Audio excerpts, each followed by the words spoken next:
Bonsoir à toutes et à tous.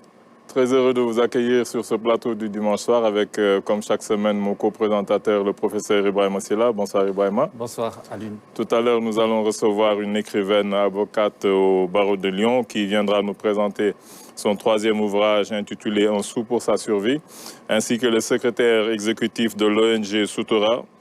Nous allons terminer cette émission avec une jeune chanteuse vivant aux États-Unis du nom de Aïcha qui viendra nous présenter son premier single. Mais tout de suite, nous allons recevoir un penseur et conférencier très investi dans le renouveau de la pensée musulmane. Ce diplômé de Sciences Po Paris et de l'école pratique des hautes études de Paris vient nous présenter ce soir le premier tome de son essai philosophique intitulé « Lire le Coran ». Nous avons le plaisir de recevoir M. Ousmane Timéra.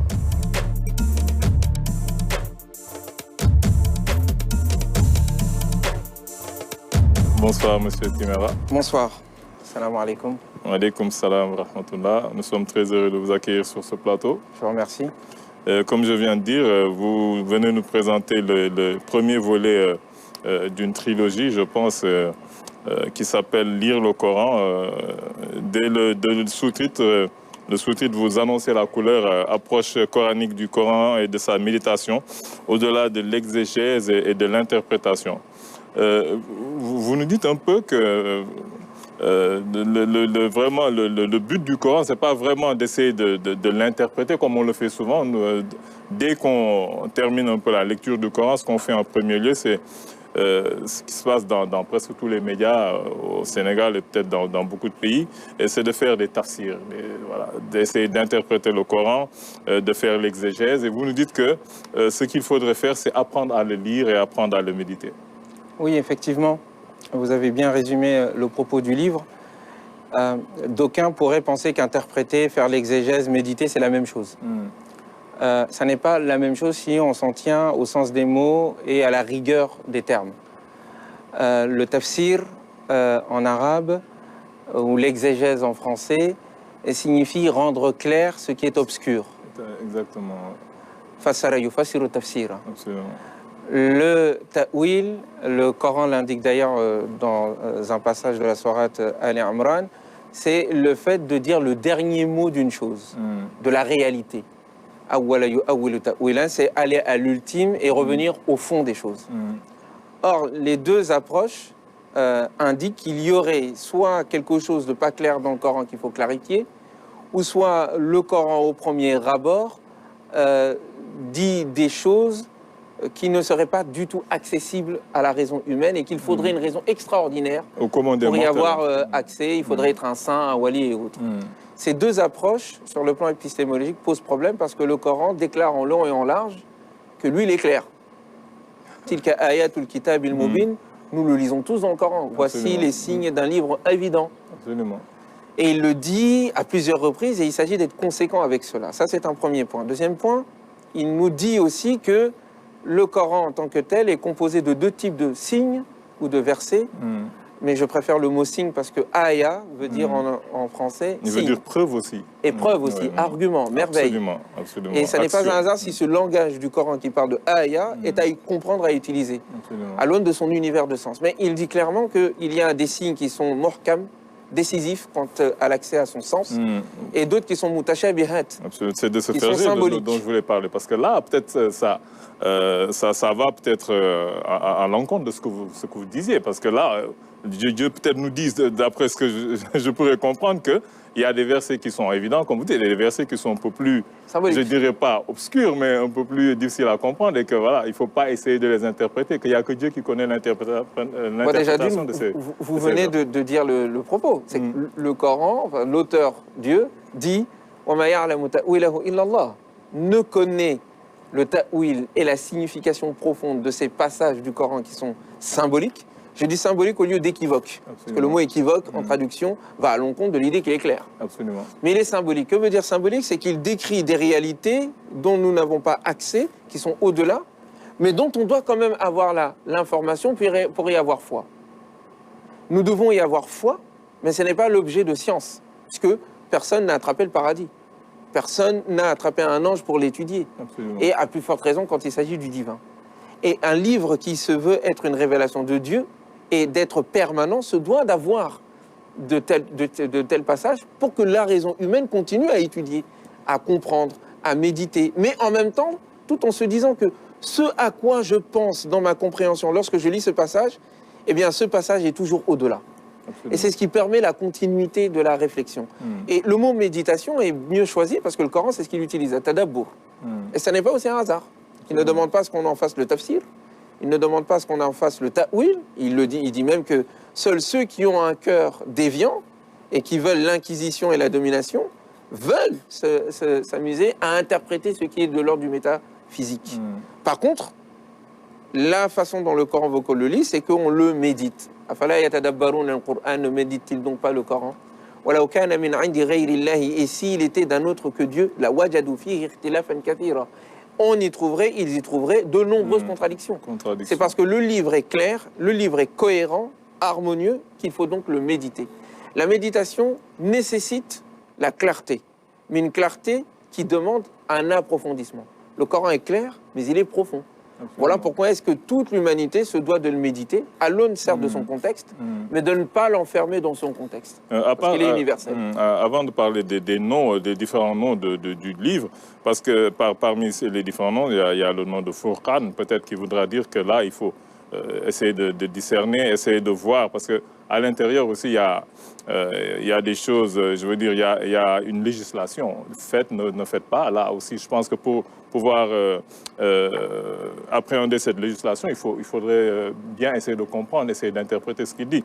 Mais avant cela, peut-être parler de ce que vous venez de dire, c'est par rapport au fait qu'il y a des critiques qui disent que le Coran est confus, que le Coran n'est pas ordonné. Et là, vous avez essayé de déconstruire tout ça en disant que peut-être que la personne ne peut pas avoir cette cohérence-là, mais que le Coran est tout ce qu'il y a de plus cohérent. Oui, effectivement, je cite d'ailleurs Voltaire. Et à la fin de ce chapitre, je cite ensuite Goethe. Absolument. Goethe dit clairement que le Coran est le livre le plus merveilleux qu'il ait pu lire. Mais en disant avant que dès qu'on commence à le lire tout de suite, il nous rejette, il nous fait peur, il est au-dessus de nous, il ne se laisse pas appréhender. Absolument. Mais à chaque fois après qu'on... Et ensuite, on se laisse complètement charmer par lui. Absolument. Effectivement, en fait, je pense que la problématique que nous avons avec le Coran, nous musulmans, même l'humanité de manière générale, c'est que nous voulons lui imposer nos catégories de pensée. Et c'est pour ça, d'ailleurs, dans d'autres passages, il demande à ce que nous fassions preuve d'écoute attentive, de ne pas nous empresser lorsque nous le lisons, de ne pas le couper en route lorsqu'il est en train de s'exprimer, de le prendre dans son entièreté. Ça, c'est la dernière partie de votre livre, on va en parler tout à l'heure. Mais concrètement, la méthode, elle est là. L'approche, elle est là et il l'indique clairement. Maintenant, revenons un peu en arrière, revenons à votre question. On ne peut comprendre un livre si nous venons à lui sans vouloir l'écouter. C'est un premier élément. Il faut effectivement prendre le temps de comprendre comment est-ce que le Coran est organisé.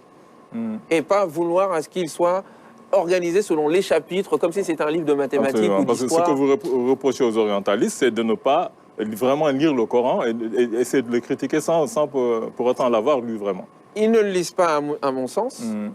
Et je les connais bien puisqu'ils ont été mes professeurs, notamment à l'école pratique des hautes études. Ça, c'est après avoir fait de la théologie musulmane en sciences islamiques.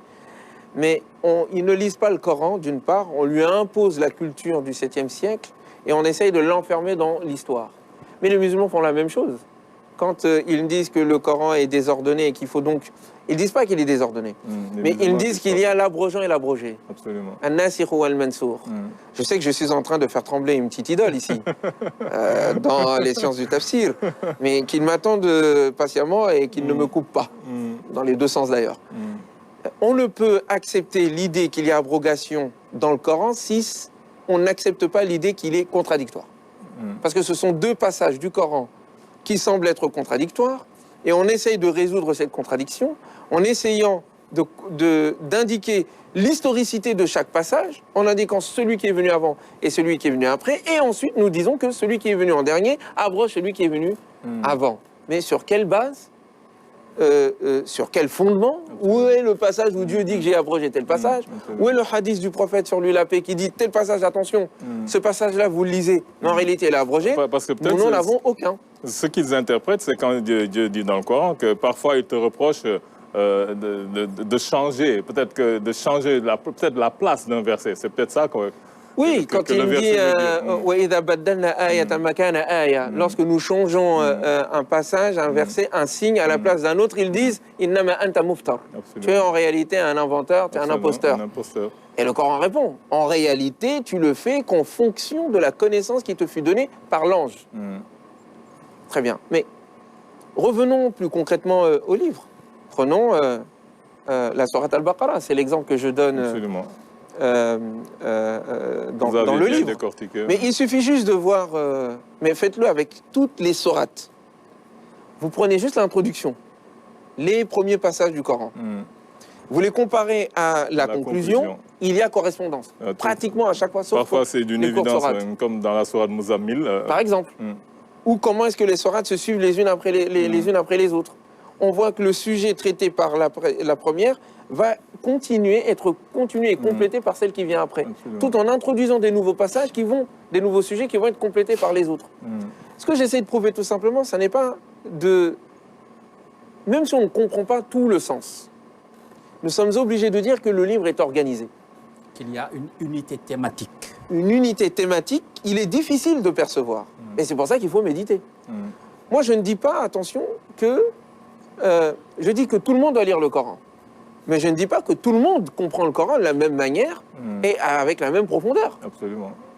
Un savant qui médite profondément et qui a une expérience de vie extrêmement grande aura une vue et un regard sur le Coran qui dépassera celui d'un jeune homme qui peut-être n'a pas eu le même vécu. Mais au contraire aussi, quelquefois, un petit jeune homme qui n'a pas beaucoup d'expérience, mais qui a un regard perçant, va comprendre, va méditer, tirer un enseignement du livre que le sage ou le monsieur qui est diplômé d'Al-Azhar n'aura pas vu. Et ça, c'est ça la grandeur du livre. Et c'est pour ça qu'il ne faut pas à un moment donné être avare avec le livre. Quelle est l'avarice avec le livre? C'est de se dire, le livre ne peut pas me donner, parce que moi je suis trop petit, et je ne peux pas comprendre quelque chose qui soit bon et fort pour moi, et peut-être pour le reste de l'humanité, parce que je ne suis un qu'un moins que rien. Si tu as été créé, et si tu existes sur Terre, tu as de la valeur. Il faut arrêter à un moment donné de se penser tout petit. Il ne faut pas se penser grand, il ne faut pas se penser petit. Il faut juste se penser humain. Et se dire que moi aussi je peux, dans le livre de Dieu, tirer quelque chose, non pas à déclarer à la terre entière. Tout le monde n'est pas fait pour parler à la terre entière et donner des cours. Mais le Coran n'a pas été révélé qu'aux conférenciers. Il a été révélé aux êtres humains, pour les guider. Donc même dans ta petite chambre, tu peux lire le Coran, en tirer quelque chose et te dire, voilà ce que j'ai pu prendre pour l'instant. C'est vrai, parce que vous avez insisté sur ce côté anticlérical de la religion islamique. Mais là aussi, comme je vous ai dit tout à l'heure, quand il s'agit de la législation et que le Coran a un caractère aussi législatif, comment on fait? On est obligé de connaître ces versets pour pouvoir savoir comment les appliquer, comment...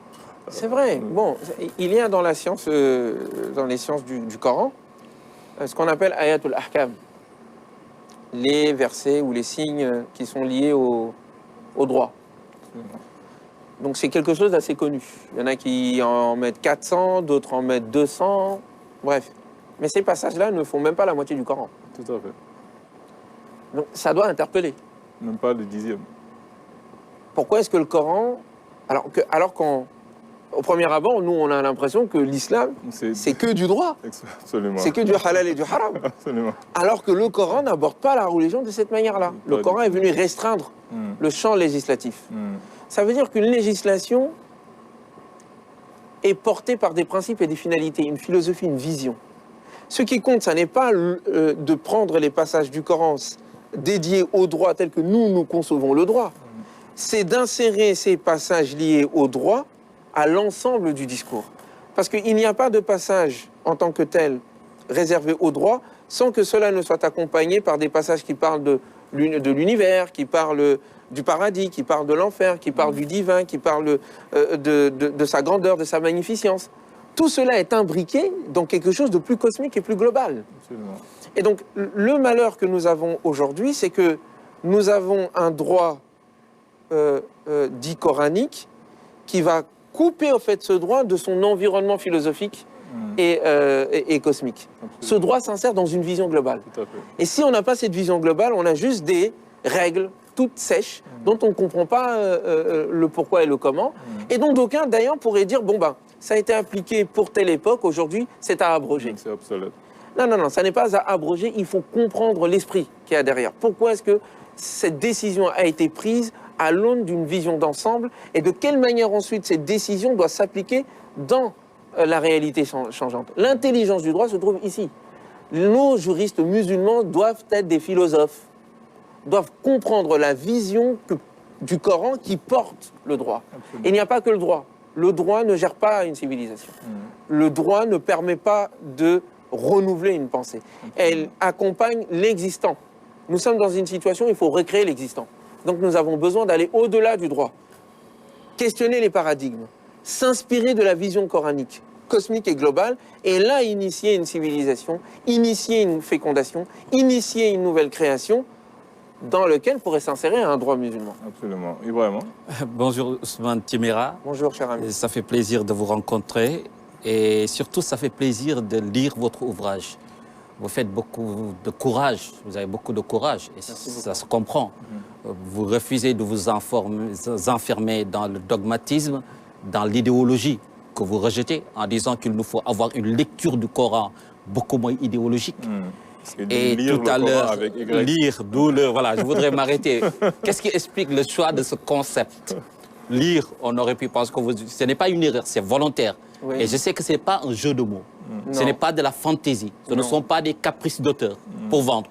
Je pense qu'il y a un concept qui se cache derrière ce vocabulaire. Tu l'as essayé d'expliquer à la fin du... Effectivement, je l'explique à la fin. Et je vous remercie parce que c'est vrai que le titre interpelle beaucoup. D'aucuns pensent que c'est mon côté poétique. D'autres pensent que c'est juste faire pour un jeu de mots.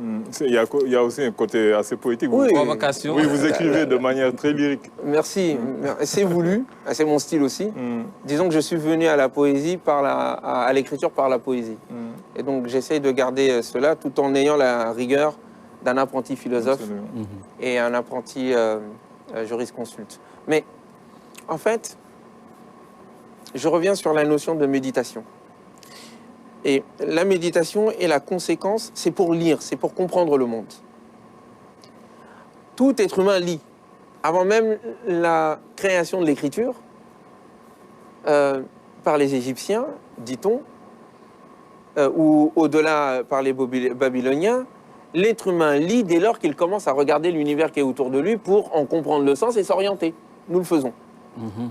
Et nous utilisons tous nos sens pour ce faire. Très bien. Donc l'être humain est un homme, est un être qui lit. C'est un premier élément. Et ce n'est pas un hasard si la sourate première et l'ordre premier révélé au prophète Mohammed à l'adresse de toute l'humanité, c'est de lire. Lire. Et je me suis amusé à regarder au fur et à mesure de ma méditation du Coran, avant son écriture, avant l'écriture du livre. Je me suis rendu compte qu'à force de lire le Coran avait façonné mon cerveau quelque peu. À chaque fois, que ce soit dans mes études ou quand je suis dans ma chambre ou quand je suis en train de voyager ou quand je regarde un film, ou quand... il y a toujours des éléments qui se mettent en relation dans mon esprit. Et je me suis demandé d'où ça vient. Pourquoi est-ce que je réfléchis de cette manière-là? Et même quand je lis des passages du Coran, des passages viennent interpeller d'autres passages, qui viennent prendre la main d'autres passages, qui viennent embrasser d'autres passages. Et ça peut continuer jusqu'à que je me fatigue. Et je me suis rendu compte qu'effectivement, c'est à force de lire le Coran et d'être imprégné que cette façon de réfléchir m'est venue, sans que je m'en rende compte. Et puis, je me suis rendu compte aussi que le Coran utilise des termes qui sont apparemment synonymes, mais qui en réalité sont distincts. Il y a le fait de lire, al-qira'a, il y a le fait de relier ou de réciter, de raconter, al-tilawa, et il y a le fait d'harmoniser, d'agencer harmonieusement, de construire, qui est at-tartil. Et quand vous voyez dans les traductions, souvent, on utilise les mêmes mots, les mêmes traductions, on dit que c'est un peu synonyme. Moi, je pense qu'il faut effectivement prendre le Coran dans la précision de ses termes, d'une part, dans la relation de ces mots et dans la musicalité de son ensemble. Mais il faut à un moment donné s'arrêter aux mots. La qira'a, à mes yeux, signifie, sur le plan méthodologique, et je l'indique dans le deuxième tome du livre, le fait de rassembler des éléments et de le mettre dans un sens, dans un certain sens qui donne une signification. Ce sens-là nous est donné à l'avance à partir du nom divin. Nous avons déjà une idée de la réalité qui oriente la manière dont nous y lisons la réalité. Et notre lecture de la réalité va corriger notre sens de la réalité, et ainsi de suite. Absolument. Très bien. Ce n'est pas donc un hasard si le Coran demande à ce que nous lisions au nom de ton Seigneur qui a créé. Le nom du Seigneur, de l'enseigneur qui crée, oriente la lecture des éléments de l'univers et fait que nous rassemblons les éléments dans un certain sens et nous le lisons. Et plus notre compréhension du nom divin est profonde, plus notre lecture de la réalité est profonde et ainsi de suite. Ça, c'est la qira'a qui réunit les éléments. La tilawa, toute lecture est mise en relation. Donc, disons que c'est le niveau supérieur de la lecture, même si la lecture comprend tout cela. Et enfin, le tartil, c'est le fait d'harmoniser, de faire ce travail continu de rassemblement, de mise en relation, de reliance et d'harmonisation qui permet ensuite de reprendre le travail de lecture. Et ce travail continu, je me suis dit, comment est-ce que je vais l'appeler? Il y a lire, L-I-R-E, il y a relier, Lié. il y a lier, mais comment traduire le terme tartil? Comment traduire ce qui, dans mon esprit, est symphonie? Mise en relation constante. Et le mot lire, c'est imposé.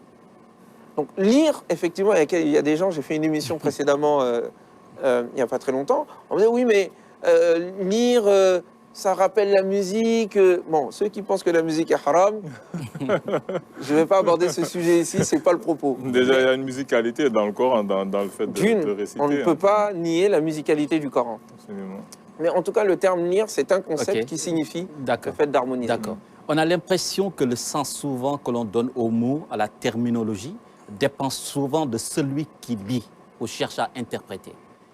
Et cela pose un certain nombre de problèmes. On a l'impression concernant le Coran qu'on a des orientalistes d'un côté, des littéralistes de l'autre, des réformistes, des modernistes, des spécialistes en tout genre, qui s'adonnent, qui s'octroient une certaine liberté dans l'interprétation. Peut-être que c'est pour cette raison que vous nous invitez, vous préconisez de méditer au lieu de lire. Et à cela, vous rajoutez une chose fondamentale, page 90. Vous dites que le Coran est clair. Page 82, il y a des versets équivoques, entre guillemets. Si le Coran est clair, aussi clair que vous le prétendez, on n'a pas besoin de lire entre les lignes comme vous le prétendez, comme vous le préconisez. Parce qu'à un moment aussi, vous nous invitez à lire entre les lignes. Et si on s'invite, si on se donne la liberté de lire entre les lignes, là, on rentre dans les interprétations et chacun interprète comme il veut. Oui, c'est une excellente question que vous posez là. Mais je ne demande pas aux gens de lire entre les lignes. Ça, c'est un premier élément. Je dis qu'il faut mettre en relation et questionner profondément. Je reviendrai là-dessus. Il faudrait peut-être un exemple concret d'une sourate qu'on pourra montrer. Et puis, peut-être ça permettra aux téléspectateurs de saisir où nous voulons venir. Tout à l'heure, je vais donner des exemples de la lecture à faire entre les lignes. On y reviendra sur des sujets polémiques très ponctuels. Et en plus, il y a des sujets polémiques que j'ai enlevés du livre. Mais on va en pas faire l'histoire. Mais vous avez tout à fait raison. Mais revenons là-dessus. J'ai plus ou moins répondu à votre question lors de notre discussion avec notre cher frère. Le Coran dit qu'il est clair. Il le dit en long et en large. Tilka ayatul kitab al-mubin. Ce sont là des signes ayat mubayyinat. Ce sont des signes bayyinat fi sudur alladhina utul ilm qui se trouvent dans le cœur de ceux à qui la connaissance fut donnée. Donc, si le Coran n'est pas contradictoire, il est cohérent avec ce propos. Maintenant, que veut dire mutashabihat? Il décrit en fait le livre. Et il y a deux sens à mutashabih parce qu'il utilise ce terme décrivant le Coran à deux passages. La sourate Al Imran, la troisième sourate, la famille d'Imran, ont son signe numéro 7, en disant Huwa allazi, il est celui, anzala, qui a fait descendre sur toi al-kitab, alayka al-kitab, fihi, dans lequel se trouvent ayat muhkamat, des signes décisifs.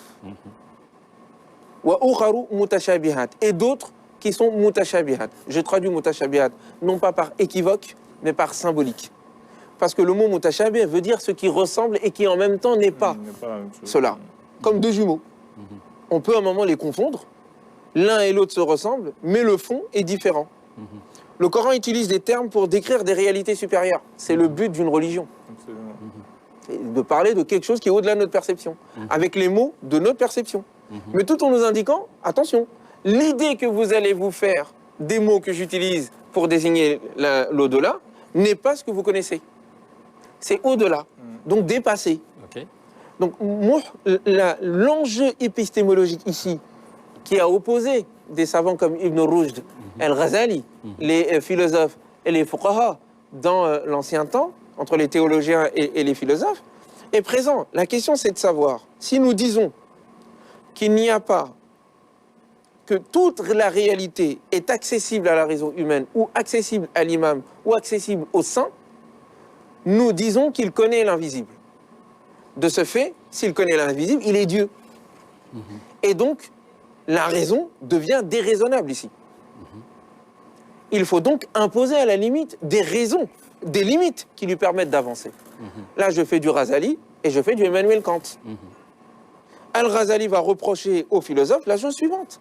Vous prétendez que la raison est capable d'avoir accès à toute la réalité. C'est pour cela donc qu'ils disent qu'il faut réinterpréter le Coran à l'aune de l'héritage grec. L'interprétation de son enjeu est ici. Puisque nous avons une connaissance chez les Grecs qui est le summum, comme nous pensons que l'Occident est le summum, ce que nous pensons être en contradiction avec ce système de pensée doit être interprété. Or, il faut avoir la modestie de dire, il se peut que cela désigne une réalité qui n'est pas accessible, pour l'instant, à ce que nous comprenons. Donc, le Coran ne dit pas qu'il n'est pas clair, il dit qu'il contient des passages qui désignent une réalité auquel nous n'avons pas accès. Oui, le Coran dit qu'il est clair, mais est-ce qu'on a un problème, pas un problème qui se pose, qui fait que chacun se sent libre de lire le Coran comme il l'entend, à tel point que nous vivons, nous assistons à une cacophonie, à une divergence de point de vue, d'interprétation. Je prends des exemples concrets. Oui. Le voile. Certains disent qu'il faut mettre, d'autres disent le Coran ne le dit nulle part. Frapper sa femme. Certains disent oui, le Coran dit, d'autres disent il ne faut pas. La polygamie. Certains disent oui, d'autres pas. L'alcool. Certains tentent même.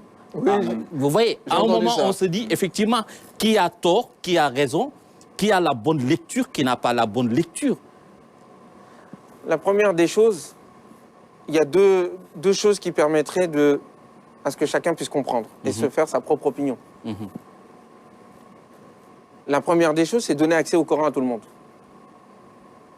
Il faut que tout le monde ait le livre entre ses mains pour qu'on puisse juger librement de il a tort ou il a raison.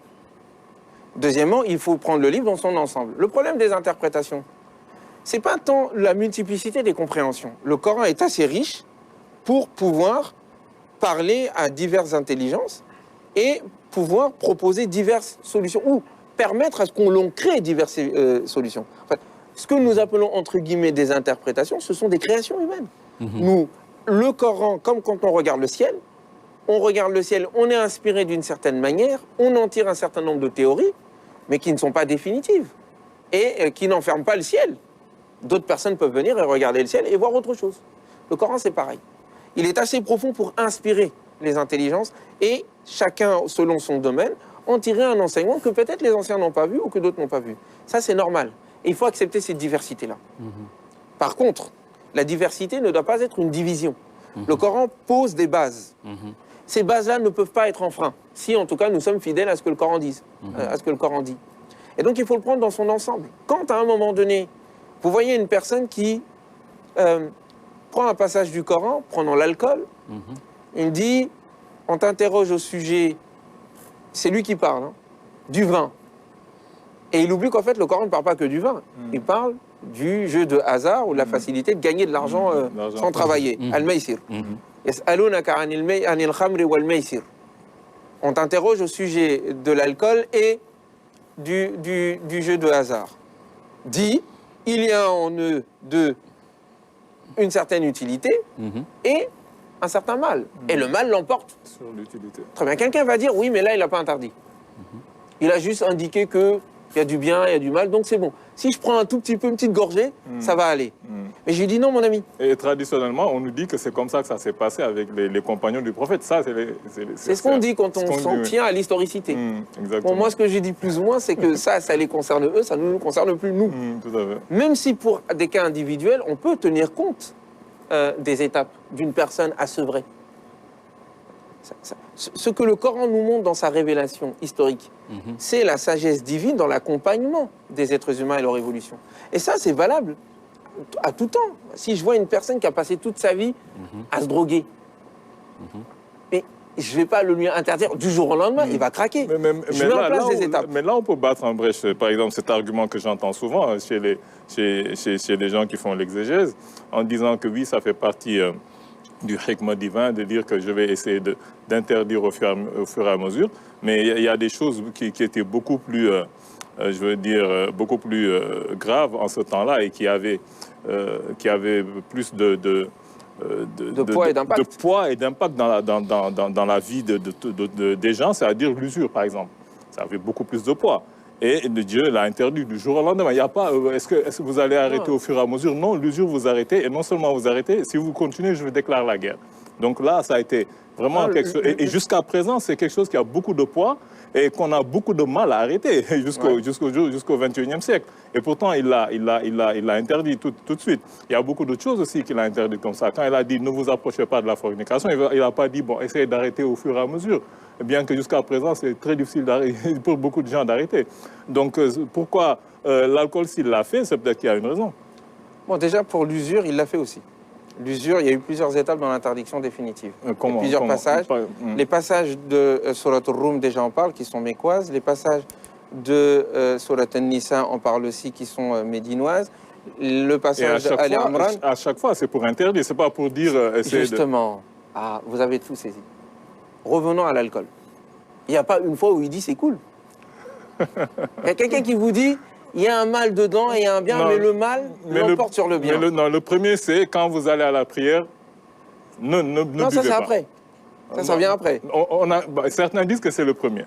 Quand vous allez à la prière, ne buvez pas. Donc, on dit, donc c'est quand je vais à la prière que je bois pas. Ça vient après. Donc, je bois la nuit et le matin. Le premier passage est dans la Sourate An-Nahl, qui est mécois, qui dit, notamment quand il parle de différentes boissons, il parle du jus de raisin, et il dit, il y a une boisson bonne pour les êtres humains, et vous en faisiez aussi khamra, de l'alcool. Il l'indique comme ça, il ne dit rien.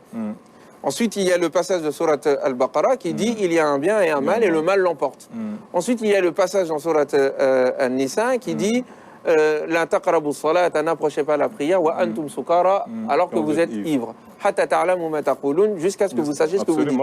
Ensuite, on dit que le dernier passage c'est dans Surat Al-Ma'idah et il dit ô vous qui avez la foi, sachez qu'il y a dans l'alcool, dans les jeux de hasard, dans les flèches divinatoires et dans les autels sur lesquels on sacrifie, ritsun, un mal, une malédiction, une chose mauvaise, une impureté de la part de Shaitan. Et il indique ce pourquoi Shaitan veut absolument que vous buvez, c'est mettre entre vous de l'animosité, vous faire oublier la prière et les souvenirs de Dieu, il faut arrêter.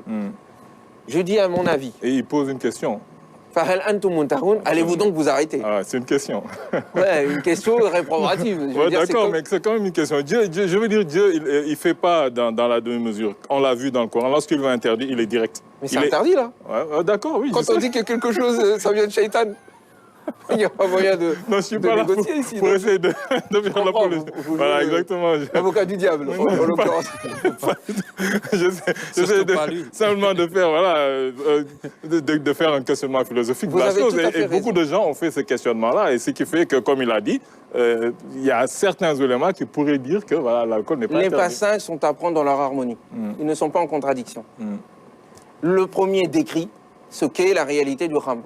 L'autre dit, quand vous priez, il faut savoir ce que vous dites. Et l'autre vous dit ensuite qu'il faut, à un moment donné, cesser. Les passages ne sont pas contradictoires. D'autres pourraient dire à consommer avec modération. Non, parce que dès le départ, quand il dit qu'il y a un mal dedans, c'est qu'il veut l'interdire. Absolument. Il faut nous détacher de l'historicité. C'est comme le piment, quand vous exagérez, il y a un mal. Donc, se détacher de l'historicité, c'est permettre une contextualisation. Non, c'est prendre son harmonie. Le livre parle de lui-même. J'ai pas besoin de contextualiser. Il faut se détacher de l'historicité. Oui, de l'époque. L'étape législative qui a fait qu'en 9 ans, on a interdit le khamr, les concerne eux. Ouais, ça ne nous concerne pas, nous. D'où le contexte dont je parle, l'évolution du contexte aujourd'hui qui fait que peut-être nous ne vivons pas sous voilà. Oui, mais nous sommes une majorité de pays musulmans où Ici, il n'y a pas... Sauf que le problème ne se pose pas seulement dans les pays musulmans. L'islam est un projet, certes, de société. Oui. On essaie de mettre en place un certain nombre de règles avec une constitution qui est le Coran. Les hommes inventent à côté d'autres constitutions. Je dirais pas que c'est une constitution, mais on pourra en parler. Bon.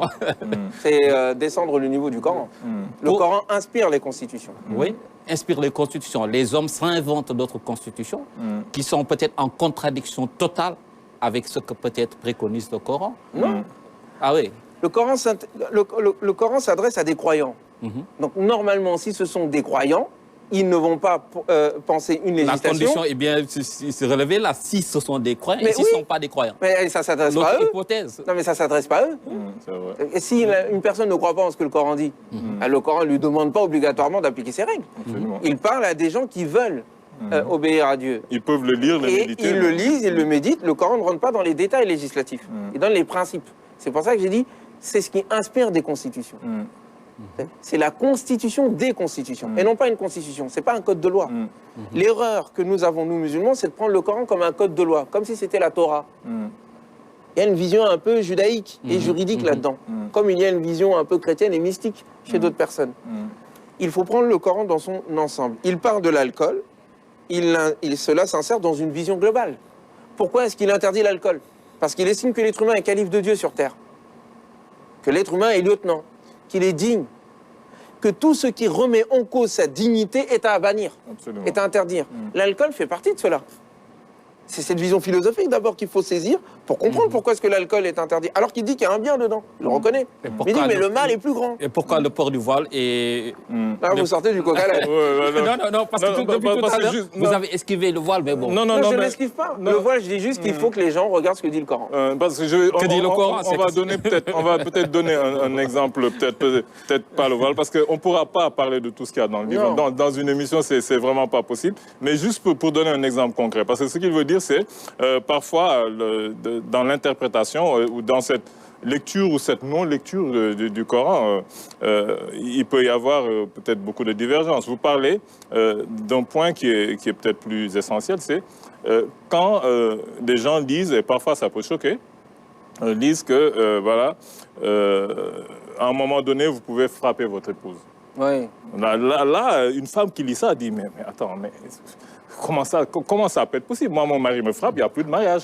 Donc là, comment Dieu peut dire, vous frappez votre épouse? Et vous nous dites que daraba ne signifie pas forcément frapper. Je ne parle pas dans le livre. Pas dans le livre, mais là, oui. Dans une de mes conférences. Exactement, oui. Mais j'ai écrit un article là-dessus. Je pense que je le rajouterai à d'autres ouvrages en cours.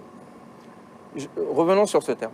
Et appliquons la méthodologie. Je dis qu'il faut lire le Coran dans son harmonie, d'une part, et s'intéresser aux termes du Coran tel que le Coran lui-même les définit dans son utilisation. Il y a une définition linguistique arabe qu'il faut avoir. Et puis il y a la manière dont le Coran utilise les mots. C'est comme vous et moi, nous n'utilisons pas la langue française, ou le Wolof, ou le Soninké de la même manière. Certains exégètes le disent, il faut traduire le Coran par le Coran. Voilà, mais je suis tout à fait d'accord avec cette vision-là. L'interpréter par lui-même. Donc s'intéresser à la racine du mot, à la manière dont il a été utilisé quand même par la langue arabe. Absolument. Et ensuite, voir comment le Coran utilise cette langue. Absolument. Or, nous revenons au mot daraba, revenons un peu plus haut, c'est la sourate An-Nisa. C'est une sourate qui a été révélée pour défendre les plus faibles. On parle des femmes, on parle des orphelins, on parle des esclaves, on parle des voyageurs, on parle des gens du livre qui exercent une autorité, une domination sur ceux qui ne savent pas, etc., etc. Et on parle de la nécessité de combattre, etc. Bref. C'est la sourate qui vient défendre les plus faibles. C'est pour ça que la sourate s'appelle la sourate des femmes. Ce passage-là vient établir les droits des femmes dans l'héritage, dans le mariage, et en même temps, la question de la polygamie est liée à la question des orphelins. Et l'équité des orphelins, comment bien traiter les enfants et les orphelins dans la société. Pourquoi est-ce que les deux sont liés? On n'a pas le temps d'y rentrer. Venons à, donc, ce passage-là. Le passage d'avant dit qu'il ne vous sied pas, vous qui avez la foi, il ne vous sied pas de contraindre les femmes à rester sous votre joug et ou à leur faire du mal afin qu'elles demandent le divorce et qu'elles vous rendent la dot. Cela ne vous est pas permis. C'est ce Coran qui dit ça. Donc on ne doit pas les maltraiter et on ne doit pas faire en sorte de les pousser à divorcer pour qu'on récupère la dot. Et il dit, si vous détestez quelque chose chez votre épouse, Il se peut que Dieu mette dans ce que vous détestez quelque chose de beau et de bien. Absolument. Rappelons-nous ce passage, c'est juste après ça que l'autre passage dont on parle est dit. Donc, un passage qui dit qu'il faut bien traiter ses épouses, son épouse, ne peut pas dire de l'autre côté, tout de suite après, quand vous avez un problème, il faut frapper. Absolument. Elle va partir. Mais revenons. Les hommes ont la responsabilité de la prise en charge du bien-être des femmes. Et autorité. La traduction mauvaise, quelquefois, patriarcale, va dire que qawwama veut dire supériorité. Autorité. Autorité, ça peut passer un peu. Supériorité, domination. Bref, qawwama en arabe, et dans la manière dont le Coran utilise ce terme, n'a jamais voulu dire supériorité. Pas du tout. C'est le fait de se tenir à la charge de quelque chose. D'être responsable. Et d'être responsable du bien-être de la chose. C'est ça. Les hommes ont cette responsabilité envers leurs épouses. En raison de ce que Dieu a donné de faveur aux uns comme aux autres, et de ce qu'ils dépensent de leurs biens. J'ai fini juste. Oui. Ne coupez pas justement le passage. On va terminer avec ça. Donc je termine. Le mot daraba ici, est celle dont vous craignez une attitude hautaine, une division dans le couple. Exhortez-les. Donc déjà, dans une société, revenons à la chronologie, et voyons comment est-ce que ça peut s'appliquer aujourd'hui au Sénégal. Dans une société où il est facile de frapper sa femme. Malheureusement. Malheureusement. La question, et il y a une habitude, le prophète comprend ce passage-là comme une interdiction. Il n'a jamais voulu dire frapper. Il l'a interdit à Médine. Les compagnons sont venus, s'en sont plaints. On n'est plus maître chez nous. Il dit, ok, dans ces cas-là, si vous tapez, frappez pas fort et frappez pas le visage. Qu'est-ce que le prophète comprend? Il comprend ce passage-là comme une invitation à ne pas frapper. Il ne l'a jamais fait. C'est lui qui comprend le Coran mieux que nous. Absolument. Il dit, ne les frappez pas. Et effectivement, quand on regarde le mot daraba, et je ne suis pas le premier à le dire, hein, d'autres savants l'ont dit avant moi. Enfin, d'autres savants, mes maîtres, l'ont dit à moi, élève. Il faut faire preuve de modestie. Mais daraba dans le Coran est utilisé en long et en large dans le sens de séparation, de mise en évidence. De mise en évidence. De distance. C'est sur ça que je voulais m'arrêter. Un mot pour dire quoi? Au-delà de la lecture à faire sur le texte, il faut peut-être s'inspirer de l'exemple ou de l'exemplarité du prophète. D'une part, c'est une référence. Enseignement, c'est une référence. C'est une référence. Il n'a jamais frappé ses femmes, et donc on peut en déduire que... Il ne l'a pas compris comme ça. Non seulement, c'est pas qu'il ne l'a pas frappé, c'est qu'il a interdit de frapper. Voilà. Donc tu dis, le livre est descendu sur le prophète a lu ces passages-là comme nous. Lui n'a pas compris qu'il fallait frapper. Il est même parti jusqu'à dire que c'est interdit. Donc il a interdit ce que Dieu a rendu licite? Non, c'est impossible. Absolument. Ça veut dire qu'il faut revoir notre compréhension du passage. Or, le mot daraba, encore une fois, indique le fait de la mise à distance, le fait de séparer, le fait de prendre du temps. En plus, et c'est ce qui permet à un moment donné d'établir un peu de concordance. Tout à fait. Surtout lorsqu'on voit l'escalade dans les sanctions, on ne peut pas frapper avant de négocier. Parce que déjà là, il parle d'araba avant de dire maintenant, si vous voulez négocier, prenez des gens de la famille de ça vient après. Ça vient après, donc on ne peut pas frapper et après négocier. Quand on frappe, je pense que là, c'est fini. L'étape, en tout cas, c'est dire aux hommes, retiens ta main. Absolument. Dialogue d'abord. Les problèmes fondamentaux de couple, c'est le manque de dialogue. La violence, c'est le fruit d'un manque de développement du dialogue. Absolument. On n'arrive pas à mettre des mots sur nos ressentis, on les exprime par la force. Mais si vous forcez religieusement à l'homme de parler. Ensuite, deuxième étape, déjà, c'est comme une voiture. Absolument. Vous mettez différents freins. Ensuite, si ça ne marche pas, dans le lit, c'est-à-dire la chose la plus ultime pour un homme dans son lit, c'est l'attirance envers sa femme. La personne se refuse. Ouais, vous lui tournez le dos. Vous lui tournez le dos. Si ça ne suffit pas à la faire comprendre qu'il y a un problème. Et enfin, troisième étape, est-ce qu'il faut frapper? Le prophète ne l'a pas compris comme ça. Tu quittes la maison.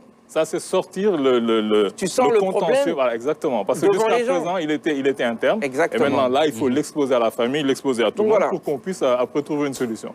En tout cas, les gens auront compris, les téléspectateurs qui nous regardent, que c'est vraiment un excellent ouvrage vraiment, que je conseille à tout le monde. Je ne sais pas s'il est disponible ici dans les librairies. Pas encore, mais prochainement. Pardon. Prochainement. D'accord. Mais Excellent ouvrage. Elle est disponible sur Amazon. Exactement. Puisque nous l'avons édité à partir d'Amazon.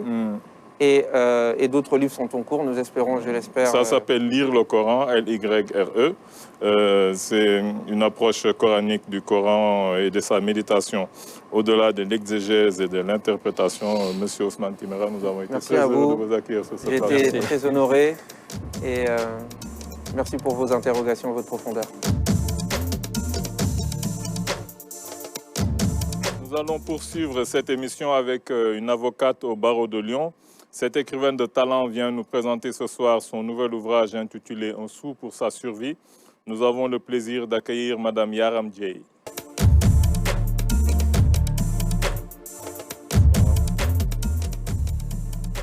Bonsoir Madame Dieye.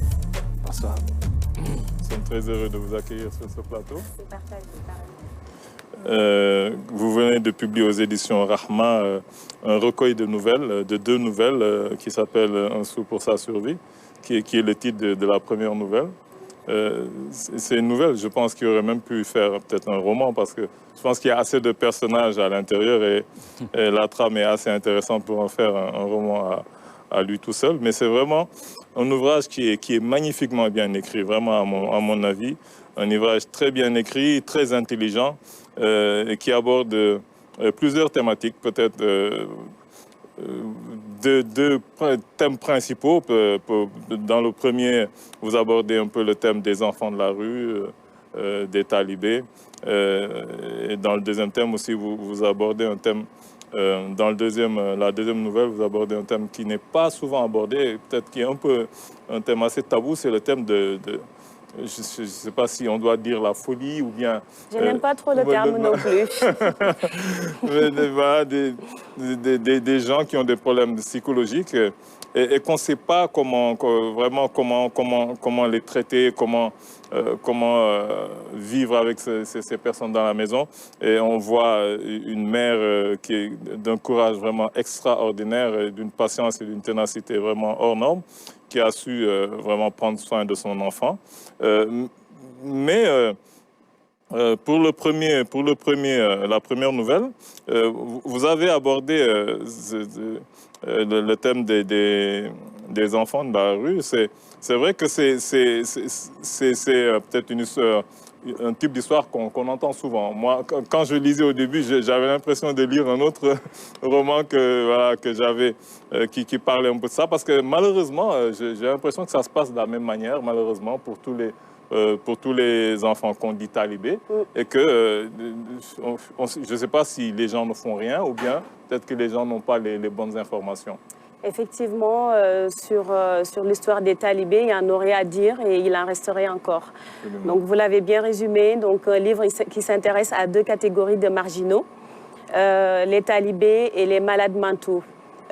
Pour les talibés, vous l'avez compris, je pense, ce n'est pas tant la Dara qui est décriée qu'un système qui, à mon sens, a été perverti. Un système qui, à la base, était là pour former, pour formater, pour sortir des modèles, des régulateurs sociaux. Et un système qui a été détourné, parce que j'ai pour habitude de dire que la nature a horreur du vide. Absolument. Et donc, ce qu'on voit concernant les daras, c'est que n'importe qui peut venir aujourd'hui ouvrir une dara. Il n'y a aucun contrôle, aucune structure, il n'y a aucun cadre qui vient effectivement poser des normes. Donc, ce qu'on voit aujourd'hui, c'est ces daras qui sortent un peu de partout, avec les conséquences que cela engendre. Donc, des enfants qui sont abandonnés dans la rue, pieds nus, en haillons, qui sont obligés de mendier quotidiennement. Et s'ils ne ramènent pas la somme qui a été demandée, ils sont effectivement victimes de toutes sortes de sévices que je décris effectivement dans ce livre.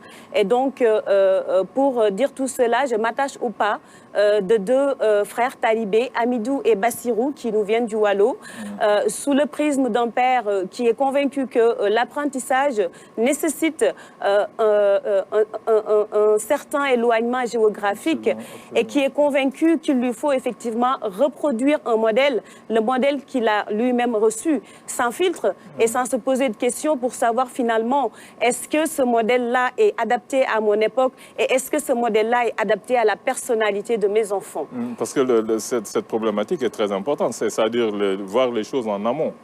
Parce qu'on a tendance à croire que c'est des parents qui viennent et qui jettent leur enfant comme ça, sans s'en soucier, alors que vous nous expliquez, et c'est comme ça que ça se passe dans la majeure partie des cas, ce sont des parents qui veulent une bonne éducation pour leurs enfants, qui disent qu'il n'y a pas meilleure éducation que l'éducation coranique, et qui parfois sont un peu trompés par peut-être certains je ne sais pas si c'est des marabouts, des Serigne Dara qui... d'amalgame. Exactement, certains Serigne Dara qui, au début, dès que vous venez, c'est toujours le même modus operandi, c'est-à-dire, vous venez, on vous accueille,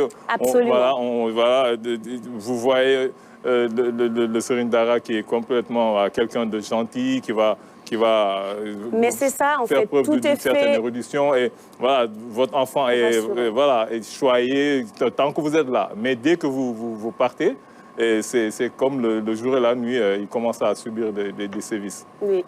Donc, comme je vous disais, effectivement, tout est fait lors du premier contact pour rassurer le parent. Donc, lui, il repart convaincu que cela se passera bien. Et on le voit dans l'histoire de Bassirou, cela ne se passera pas bien.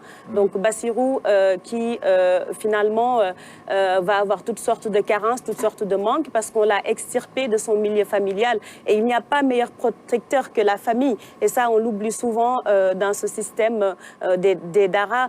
Il n'y a pas meilleure protection que la cellule familiale. Et un enfant qui n'a pas été préparé, ça peut être très violent pour lui. Et c'est ce qui s'est passé pour Bassirou, qui finalement va fuguer. Il va fuguer et cette fugue va engendrer des conséquences beaucoup plus terribles parce qu'en fait, il va provoquer... Merci, tout à fait, je cherchais le mot, merci. Il va donc accélérer la venue de son frère Bassirou. Le projet germait dans la tête du père depuis un moment et donc il y avait dans le village un instituteur tenace qui voulait absolument faire inscrire Hamidou à l'école et il ne savait plus comment contourner effectivement cette demande de l'inscrire à l'école. Et donc ça me permet effectivement d'aborder la question des actes de naissance, puisque Bassirou, finalement, ça a été retardé et il a fallu effectivement la quête tenace de cet instituteur pour obtenir un acte de naissance. Je ferme la parenthèse parce que ce n'est pas le sujet.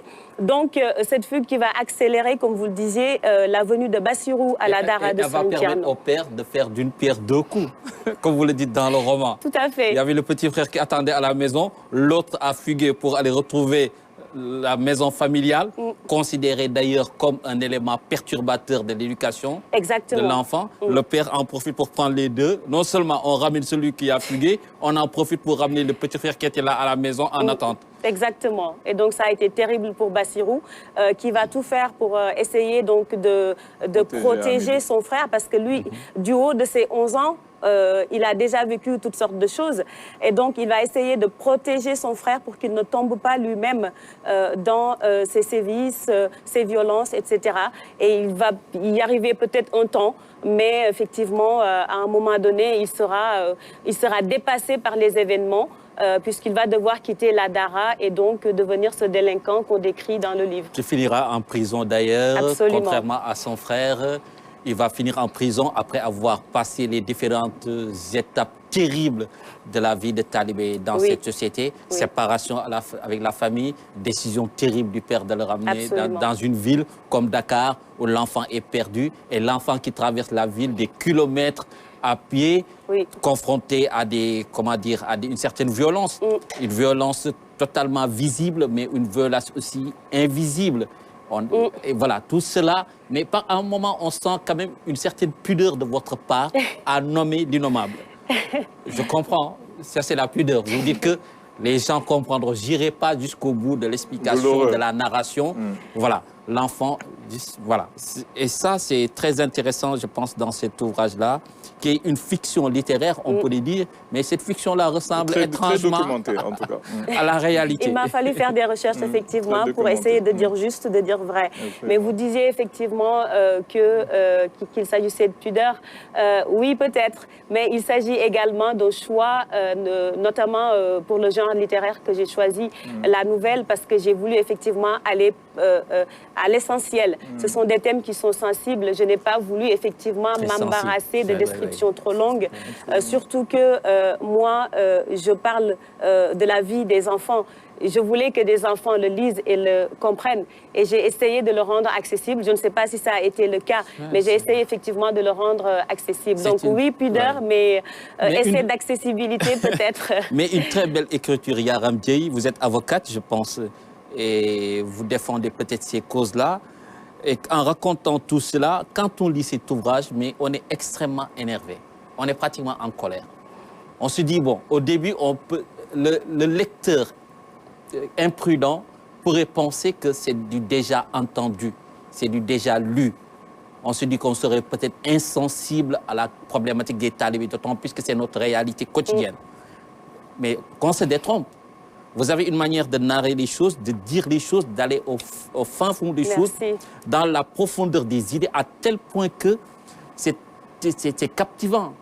Là, cette mère qui arrive, souvent, et c'est ça que vous faites ressortir, souvent les mamans sont opposées à la décision prise. À la décision prise. Souvent, il y a une forme de dictature comme ça qui se passe dans la famille. Il y a une domination masculine. Regardez le plateau. Je dis ça, je dis rien. Mais c'est quelque chose qui existe. Ce qui est extraordinaire quand l'enfant fugue. Non, parce nous, qu'il y a on a toujours eu la parité au niveau des chroniqueurs. Maintenant, là, c'est à cause... Je le sais, je le sais. Oui, c'est à cause du... C'était une boutade, je le sais. De la crise sanitaire, on a été obligé de... Ce qui est terrible, de garder le plus bavard. À la 28e page, vous avez, oui, quand l'enfant arrive, il y a la mère qui est là, qui l'embrasse et tout ça. Oui. Et la mère est totalement désorientée par l'état de son fils, contrairement à l'attitude du père. Exactement. Qui semble, comme cela, se relever d'une évidence, à accepter de voir. Et c'est deux situations totalement contradictoires. D'un côté, la mère pratiquement en pleurs qui serre l'enfant entre ses bras. De l'autre côté, le père qui entend l'enfant, qui sort, les poings fermés, et qui donne à l'enfant, non seulement demain je vous ramène, mais je ramène le frère aussi. Et cette forme de violence qui est invisible, peut-être invisible, psychologique, et tout ça. Vous racontez ça merveilleusement bien. Merci. Ça, c'est par rapport à toutes ces questions liées aux talibés, où vous racontez dans les détails tout ça. Par rapport à la folie, je pense que, moi j'ai bien aimé le titre, Les mots qui dansent. Qui dansent. Les mots qui dansent, on pourrait penser qu'on est quelque part dans le slam, tout cela. Non, non, non. Je pense que ça résume parfaitement bien la définition qu'on pourrait donner de la folie. Et vous entamez même cette nouvelle-là en disant que, en donnant la parole à cette femme-là, Absatou, qui raconte tout ce qui se passe dans sa tête. La danse des mots qui s'invitent, qui se passe dans sa tête.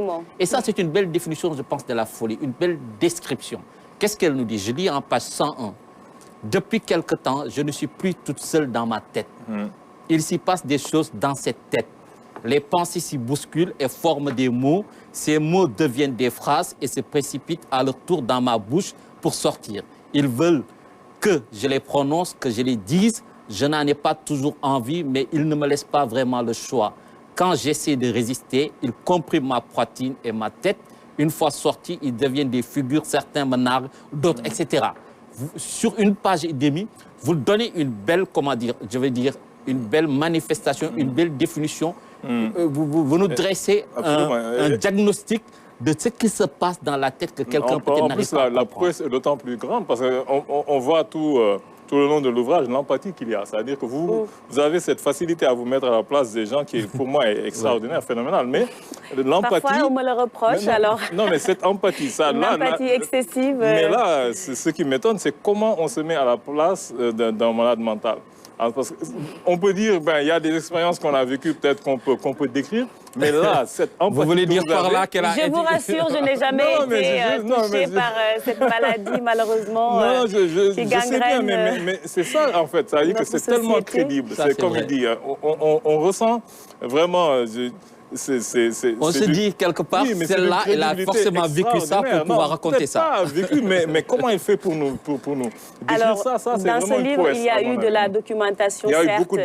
mais il y a aussi ce que j'appellerais une certaine expérience professionnelle. Moi, de par mon métier, j'interviens dans le cadre des hospitalisations sous contrainte, des hospitalisations psychiatriques d'office, où les personnes, effectivement, sont internées, mais on s'assure que toutes les procédures ont été respectées et l'avocat intervient justement à ce titre-là. Je ne parle pas de mes clients que j'ai pu effectivement rencontrer, mais oui, ça a permis effectivement d'avoir un cadre et j'ai toujours été intéressée par cette question-là dans la mesure où moi j'ai toujours été sensible d'apercevoir dans la rue des personnes malades mentales qui sont laissées à elles-mêmes sans soin, sans dignité surtout. Alors moi, le soin encore, je ne suis pas médecin, je ne suis pas psychiatre, je ne suis pas psychologue, je ne peux pas intervenir. Mais au moins que la société leur assure la dignité et le respect auquel ils ont droit. Et malheureusement, cela fait défaut au Sénégal, reconnaissons-le, puisque ces personnes, soit les familles sont isolées, parce qu'a priori la folie serait contagieuse, soit les familles sont isolées, soit ils reçoivent toutes sortes de conseils, il faut les attacher, il faut faire ci, il faut faire ça, mais on parle rarement de soins. Oui, par rapport aux deux frères, je reviens par rapport aux deux talibés, Hamidou, Bassirou. Je pense en racontant ces deux histoires-là, d'un côté, l'un ne réussit pas forcément, prison, casse-prison et tout. Par contre, l'autre finit par trouver un métier, finit par faire des choses intéressantes. Ça n'a pas été simple pour lui. Oui, ça n'a pas été simple. Oui. Mais quand vous racontez cette histoire, il devient tailleur, couturier, tout ça, il donne des modèles, etc. Tout cela, quand vous racontez tout ça, on se dit quelque part, c'est une manière peut-être de ne pas jeter l'eau avec le bébé, avec l'eau du bain. C'est une manière de dire que tout n'est peut-être pas mauvais. Mais pas du tout. Dans cette, parce qu'il y a un personnage qui s'appelle Tata Fanta, je pense, Tati Fanta, qui est une restauratrice. Vous arrivez à montrer en dehors de tout cela. À travers ce personnage-là, vous montrez bien que le problème, ce n'est pas les daras, le problème, c'est le fait qu'ils ne sont pas subventionnés et qu'on ne les aide pas peut-être à sortir de la pauvreté. Je pense effectivement que ça aurait été totalement malhonnête de ma part de ne pas effectivement montrer ce point positif de cette formation des daras. Parce que Hamidou, finalement, il a une belle moralité. C'est une personne, en fait, c'est une personne qui a un bagage, alors, je ne sais pas, intellectuel, mais en tout cas, de par son expérience, de par son attitude, c'est une personne qui passe, on va dire, et qu'on peut aimer facilement. Sauvé par le frère aussi, qui a eu l'expérience, qui l'a précédé, qui l'a un peu... Aussi, on est d'accord, mais ça aurait été malhonnête de ne pas souligner cet aspect positif de ce système des daras, parce que ça existe. Absolument. Et en plus, comme le disait Ibrahima aussi, dans la deuxième nouvelle, on voit un peu ce qu'il appelle une pudeur, parce que vous avez cette facilité de pouvoir décrire des monstres tout en n'en faisant pas des monstres. Parce que dans la première nouvelle, on voit un monsieur, je ne sais pas, il s'appelle Makobé ou quelque chose comme ça. Makosé, voilà, que vous décrivez, qui est un monstre sans pour autant qu'il ait l'air d'un monstre. Il y a le docteur Fall aussi qui est un monstre et que vous décrivez sans qu'il ait l'air d'un monstre. Et même il y a Bertou, cette femme qui travaille avec Makosé, qui est quelque part complice par son indifférence. Est-ce que même c'est de l'indifférence? Par son refus de dénoncer Makosé, finalement, on se dit, mais oui, parce qu'elle est tenue, elle est tenue, Berthe, par des obligations financières. Exactement. Elle a été obligée de divorcer. Vous connaissez les circonstances avec l'histoire de cette coépouse qui, comme on dit chez nous, Mayuko Ondara. Donc, elle a été obligée, effectivement, de quitter son domicile conjugal, qui se retrouve avec des enfants en bas âge, dont l'aîné, effectivement, était à l'université et qui avait des obligations obligations financières terribles et qui vomissait quand elle changeait les draps, mais qui était obligée de tenir, de rester parce qu'elle n'avait pas le choix. Donc, et vous parliez du docteur Fall, permettez-moi juste de rectifier quelque chose pour tous mes lecteurs. Tout le monde pense qu'Absatou a été... alors, je devrais peut-être laisser le choix aux futurs lecteurs de comprendre par eux-mêmes, mais il n'y a pas eu d'abus de la part du docteur Fall, puisqu'en fait, justement, je ne l'ai jamais dit, mais tout le monde pense qu'il y a eu abus. Je le décris, c'est les échanges. En fait, c'est le carnet de correspondance, d'écriture que Absatou disait. Oui, mais Junju Doyna Borom Khan, comme on dit en Wolof, qu'est-ce que vous voulez qu'on comprenne d'autre? Il ne faut pas... C'est vrai. Chercher la petite bête là, il n'y en a pas. D'où l'intérêt de la nouvelle pour laisser la porte ouverte aux lecteurs. D'autant plus qu'à la fin, elle le dit. Elle dit, j'ai bien compris ce qu'il faisait, j'ai bien compris ce que faisaient les gens dans la rue. Poissons morts, etc. Tout ça. Donc, d'où l'intérêt du genre littéraire, comme vous disiez, de cette nouvelle, de laisser la possibilité que vous avez Mais là aussi, vous m'avez rappelé une petite critique que je voulais faire. Je ne pouvais pas terminer sans ça parce que j'ai parlé de cette formidable empathie que vous avez, mais malheureusement pas pour les hommes. Là, quand il s'agit des hommes, votre empathie, elle disparaît. Parce que là, vous rentrez dans la tête des hommes et vous les peignez comme des gens vraiment irresponsables, des monstres, ce qu'ils ne sont pas. Parce que lorsque vous êtes rentré dans la tête du mari de Penda et de Moussa, voilà, dans la tête de Moussa, là, vraiment, c'était vraiment un massacre en règle, Moussa. Alors, si vous avez fait attention, j'ai autant critiqué Moussa que l'attitude de Penda et de Daba. Finalement, elles sont les victimes de leurs propres actes. Oui, mais elles sont adorables. On ne pourra pas les critiquer. Non, je suis désolé. Penda, vraiment, c'est des femmes modèles, elles sont adorables. Peut-être la dernière, la troisième, là, vous l'avez critiquée. Mais dans la tête de Moussa, quand vous êtes entré dans la tête de Moussa, là, je pense que votre empathie, elle a disparu. Je pense quand même que vous n'avez pas dû rater le passage où il revient dans la chambre de Absatou, où effectivement, il prend le temps de regarder sa fille, de se poser et de poser les bonnes questions. Et là aussi, peut-être, il y a un espoir. On se dit peut-être avec la question d'Absatou qui leur dit, mais est-ce que j'espère qu'on n'avait pas divorcé parce que je suis tombé malade. Bon là, peut-être qu'on aura peut-être eu, voilà, peut-être qu'elle va revenir dans Penda, je pense, peut-être qu'elle va revenir, mais bon. Le lecteur, je lui laisse le soin de se faire sa propre fin sur cette histoire d'amour. Tout ce qu'on peut dire sur ce Les lecteurs vont se régaler. C'est vraiment, voilà, exactement. C'est un excellent ouvrage, vraiment. Magnifiquement écrit, très intelligent. Un sou pour sa survie, Madame Yaram Diaye. Nous avons été très heureux de vous recevoir sur ce plateau. Très heureuse également. Nous vous souhaitons un bon retour. Merci pour l'invitation. Merci.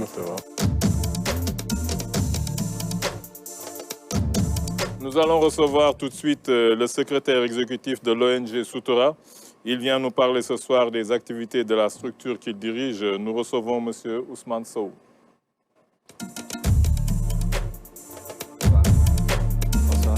Bonsoir, M. Sow. Bonsoir. Merci d'avoir répondu à notre invitation. C'est un plaisir. Comme je viens de dire, vous êtes le secrétaire exécutif de l'ONG Soutoura. C'est une association qui est devenue ONG en 2020. On peut peut-être, avec le nom de l'association, deviner un peu ce que vous faites. Mais quelles sont toutes les activités que vous faites à travers ces structures Soutoura? Voilà, donc merci pour l'invitation. Donc Soutoura, c'est une ONG qui est devenue ONG, comme vous l'avez dit, en 2020 et qui est principalement active dans le domaine de la santé. Donc c'est-à-dire que nous avons des partenariats avec les hôpitaux publics du Sénégal, beaucoup de, pas tous, mais pas mal d'hôpitaux publics de Dakar et à Thiès.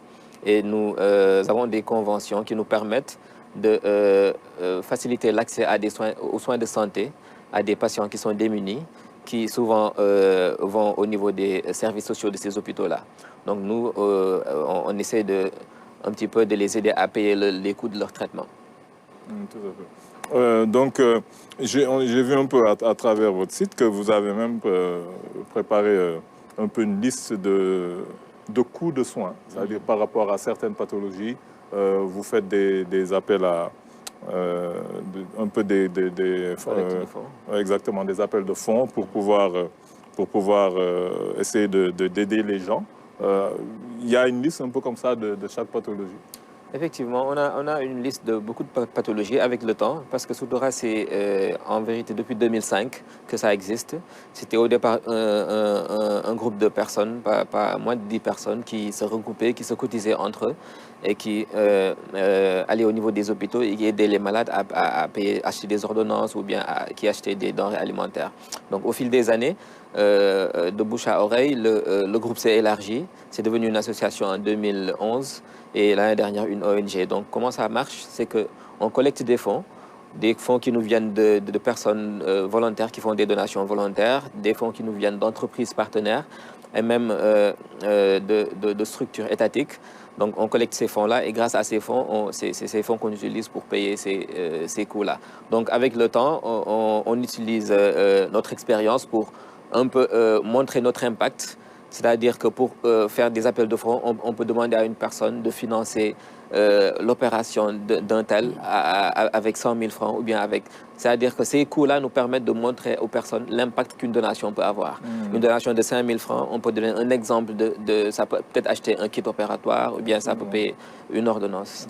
Est-ce que vous pensez aux familles des patients? Parce que souvent, il y a des patients qui sont dans une activité et dès qu'ils tombent malades, ils se retrouvent dans une situation de cessation d'activité qui pose problème à la famille. Est-ce qu'on n'oublie pas souvent la famille qui, à un moment, se trouve totalement démunie? Ok. Donc, en fait, ça nous intéresse très bien, cette logique-là. Nous sommes dans cette logique parce que depuis nos débuts, environ 41% de nos patients, de nos bénéficiaires, sont dans une tranche d'âge de 25 à 45 ans, c'est-à-dire que c'est une population active. Et notre objectif principal, c'est de permettre à ces personnes-là de redevenir actifs. Parce que c'est beaucoup de personnes qui, à cause d'une pathologie, souvent c'est des maladies chroniques qui sont très budgétivores et ils perdent leur travail, ils dépensent tout leur argent dans cette maladie-là. Et nous, on essaie d'aider ces personnes-là à retrouver une vie active. Donc, c'est dans la même logique aussi qu'on a commencé à développer un projet dans l'éducation pour permettre souvent aux enfants de ces malades-là, parce qu'il y a plein de personnes qui, à cause d'une maladie, l'éducation de leur enfant est perturbée. Donc, on essaie de faire un programme de remédiation pour ces enfants-là. Okay. Il y a aussi le cas des patients, quelquefois, qui ont des pathologies qui ne peuvent pas être traitées ici, au Sénégal. On a eu l'expérience assez récente d'un étudiant et qui doivent être envoyés à l'étranger. Là aussi, c'est souvent très, très lourd. Est-ce que là aussi, vous... Bon, jusqu'à présent, à Soutoura, on ne prend pas encore en charge des malades au niveau international. Toutefois, si vous avez mentionné le cas du médecin, de l'élève médecin qui était malade. C'était un cas qui nous tenait vraiment à cœur parce qu'au niveau de Soutoura, il y a vraiment beaucoup de personnes qui sont dans le secteur médical, des médecins, notamment le président de notre Board of Directors, notre comité directeur, c'est le professeur Mansour Ndiaye, qui était neurologue à l'hôpital de Fann. Donc ce cas-là nous tenait vraiment à cœur et pour lui, on a fait une collecte exceptionnelle de fonds pour participer à la collecte qui était menée et on a pu donner notre participation. Mais voilà, c'est exceptionnel. Nous précisons que les prises en charge que nous faisons sont faites au Sénégal et surtout sont faites dans les hôpitaux publics du Sénégal. Le nom de votre ONG interpelle parce que d'habitude, quand on est dans l'humanitaire, on aime se faire de la publicité. On aime être connu. On aime vendre le nom de son organisation. Pour certains, recueillir des fonds, etc. Mais vous vous faites appeler Soutoura. Effectivement. Qui renvoie peut-être à pudeur et une certaine humilité. Une certaine discrétion, oui. Voilà, donc vous savez, ce nom-là, il nous a longtemps retenu nous-mêmes parce qu'au départ, comme je vous l'avais dit, c'est un groupe de personnes qui ne faisaient ça pour rien du tout, juste pour un élan de solidarité. Et on tenait à cœur le fait de respecter la dignité de ces malades-là. Jusqu'à présent, nous avons mis un système qui permet de ne pas divulguer les noms des malades. Ils ont des codes receveurs. Même les donateurs ont des codes donateurs. Et maintenant, au fil des années, nous avons compris que on peut préserver cette dignité-là tout en appelant les gens à rejoindre cet élan de solidarité-là. Oui. C'est pourquoi on a commencé à s'ouvrir aux entreprises. Et quand on parle de RSE des entreprises, il faut faire un minimum de communication. C'est pourquoi depuis 2015, on travaille avec beaucoup d'entreprises, des banques de la place certaines banques nous donnent même tout leur budget santé de leur RSE. Et en retour, on fait des communications du côté des donateurs. Mais pour les malades, la dignité, c'est vraiment notre valeur clé, quoi. Cardinal. Cardinal, merci. Parce que, comme vous dites, je pense que dans ce cas-là, la communication est très importante. Effectivement. Et qu'il y a beaucoup peut-être de gens qui nous regardent, qui aimeraient participer. Comment on peut faire pour pouvoir faire des donations? Voilà, donc pour faire des donations, ce n'est pas compliqué. Vous pouvez visiter notre site qui est www.soutoura.org. Et dessus, on peut faire des donations à travers des cartes de crédit et même des moyens de paiement comme Orange Money ou Wari. Donc il y a plein de moyens de faire des donations. Il y a plein de moyens aussi d'être volontaire au niveau de Soutoura parce qu'on insiste sur le fait que ce n'est pas seulement la donation financière que nous recherchons. Nous essayons aussi de faire un plaidoyer au niveau des communautés pour amener les gens à avoir cet esprit de bénévolat, d'engagement. Donc on appelle plein de personnes à s'engager au sein de Soutoura. Ça peut être un engagement professionnel. On peut avoir un ingénieur qui va nous aider à concevoir notre site internet ou bien un spécialiste en communication qui nous aidera à rédiger les histoires des patients pour faire des appels, même si je précise que c'est anonyme. Donc on appelle vraiment les gens à rejoindre cet élan-là. Ça peut être d'une façon financière, mais aussi un engagement personnel. Citoyen. Donc nous avons été vraiment très heureux de vous recevoir, M. Sow. Nous vous souhaitons une bonne continuation. Merci pour cette invitation.